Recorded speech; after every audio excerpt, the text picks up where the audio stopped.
Hello friend, welcome to स्मा classes. आज का टॉपिक होने जा रहा है हमारा कुरुक्षेत्र यूनिवर्सिटी वाले बच्चों के लिए वेरी इंपॉर्टेंट है। अंडरस्टैंडिंग डिसिप्लिन एंड सब्जेक्ट के 4th बी पेपर है। अनिवार्य क्वेश्चन देखेंगे। तो पहले हम 4 नंबर के क्वेश्चन को कवर करेंगे।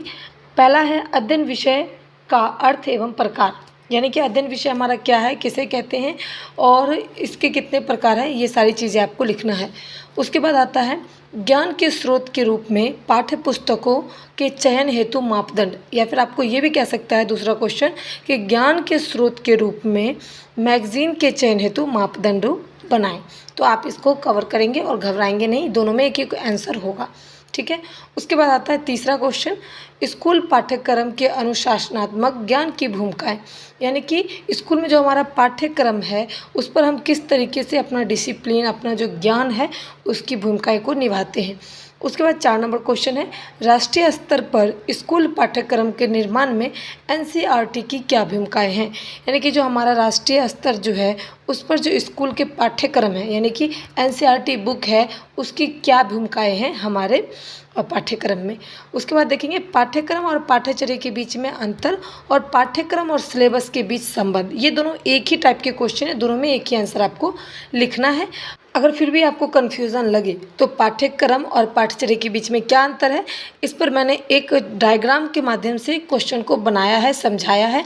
मेरे चैनल पर इस वीडियो को अपलोड किया गया है, आप उसे देख सकते हैं दोनों में क्या अंतर है। और आपको डायग्राम, हर क्वेश्चन में डायग्राम बनाना है। शॉर्ट क्वेश्चन में आप एक डायग्राम बनाएंगे और लॉन्ग जो हमारा क्वेश्चन होता है 16 नंबर के, उसमें कम से कम 3 डायग्राम, उससे ज़्यादा नहीं बनाना है। आप 1 2 3 इतना तक बना सकते हैं, और लेकिन डायग्राम बनाना अनिवार्य है, आपके अच्छे मार्क्स आएंगे, ठीक है। मैंने हर एक क्वेश्चन में ये कहा है कि स्टूडेंट को आप डायग्राम बनाकर जरूर आएँ।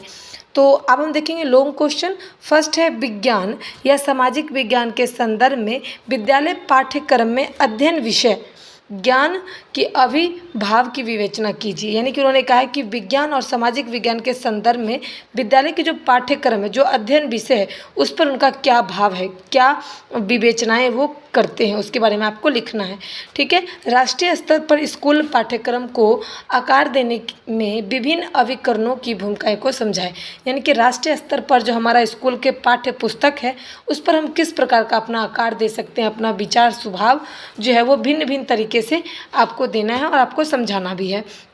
उसके बाद आता है हमारा सामाजिक परिप्रेक्ष्य से स्कूल विषयों की अभिव्यक्ति विवेचना कीजिए, यानी कि सामाजिक परिप्रेक्ष्य जो है वो स्कूल के विषयों के बारे में क्या सोचते हैं, उनकी क्या राय है, उनके क्या विचार हैं, उनके क्या भाव है, आपको इस क्वेश्चन में लिखना है। 4 नंबर में है शिक्षण विधियों का उद्भव, विकास या प्रकार। शिक्षण विधि के बारे में आपको इसमें पूछ सकता है।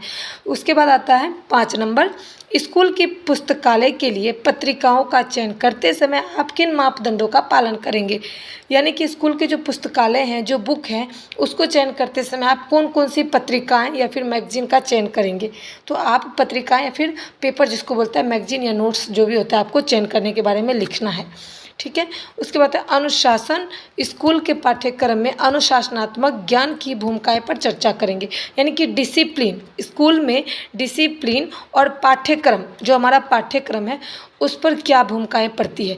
ज्ञान जो है वो डिसिप्लिन पर चलता है, डिसिप्लिन से कोई चीज़, यानी कि हमारा अनुशासन, विद्यार्थी के अंदर, बच्चों के अंदर कितना अनुशासन है, स्कूल में वो कितने डिसिप्लिन में रहता है, उसके बारे में आपको लिखना है।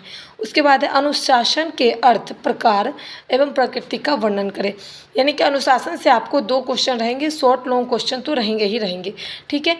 उसके बाद है अध्ययन विषय ज्ञान की विद्यालय पाठ्यक्रम की भूमिकाएं पर चर्चा करें। अध्ययन विषय और अनुशासन, अध्ययन जो होता है पढ़ने की विषय बताती है, उनका विद्यालय के जो पाठ्यक्रम है उन पर क्या प्रभाव पड़ता है उसके बारे में आपको लिखना है, ठीक है।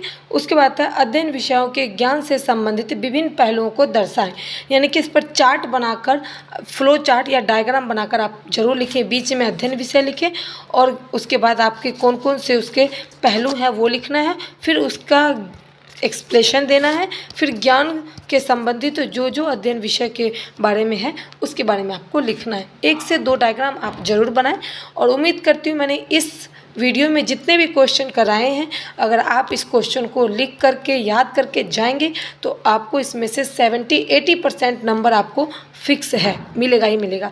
डायग्राम से बनाएंगे तो 85% नंबर भी आपको मिल सकता है। अगर वीडियो पसंद आए, हेल्पफुल लगे तो अपने दोस्तों के साथ भी इसे शेयर, लाइक करें, हमें और क्वेश्चन के लिए कमेंट करें। प्रोत्साहन करने के लिए अगर चाहें तो आप सुपर थैंक्स भी दे सकते हैं। हमारी वीडियो को पूरा देखने के लिए आपको बहुत बहुत धन्यवाद। Thanks for watching my video.